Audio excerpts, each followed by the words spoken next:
براہ کرم ہماری حوصلہ افزائی کے لیے ہمارا چینل ضرور سبسکرائب کیجیے اور بیل آئیکن کو پریس کر دیجیے تاکہ ہماری ہر نئی ویڈیو آپ کو وقت پہ مل سکے۔ اعوذ باللہ من الشیطان الرجیم، بسم اللہ الرحمن الرحیم۔ السلام علیکم خواتین و حضرات، میں ہوں آپ کا ہومیوپیتھک ڈاکٹر رضوان ثاقب اور آپ سے مخاطب ہوں شمع ہومیو کلینک لاہور پاکستان سے۔ آئیے آج ہم بات کرتے ہیں اپینڈکس کیا ہے، اور اپینڈکس کے بعد اپینڈیسائٹس کیا ہے، اور اپینڈیسائٹس جب ہوتا ہے یعنی اپینڈکس کا درد ہوتا ہے، اپینڈکس میں سوجن ہوتی ہے، اس میں سویلنگ ہوتی ہے، تو اس کی علامات کیا ہیں،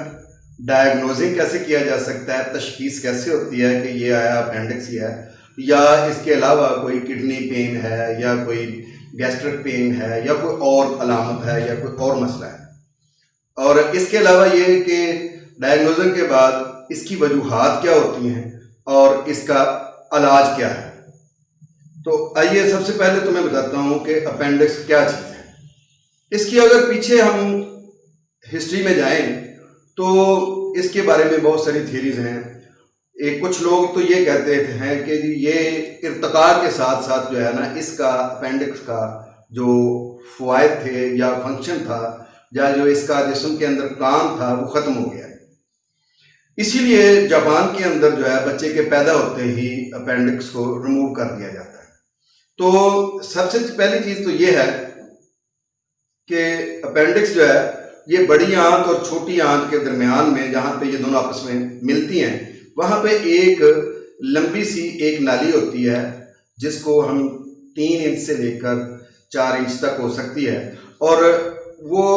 آنت سے جب نکل رہی ہے تو وہاں پہ تو اس کا منہ موجود ہوتا ہے، لیکن نیچے جو ہے وہ بالکل بند نالی ہوتی ہے، اور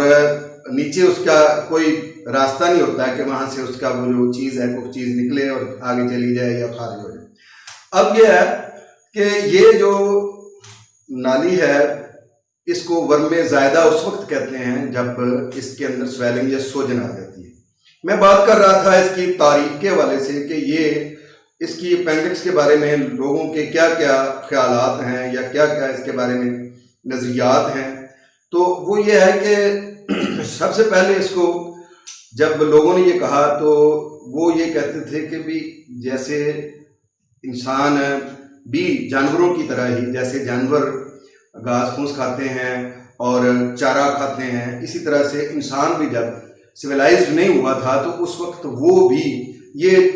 چارہ کی طرح چارہ کھاتا تھا، گھاس پھوس کھاتا تھا۔ تو اس کو ہضم کرنے کا جو فنکشن تھا یا فنکشن ہے جیسے جانوروں کے اندر یہ موجود ہے، تو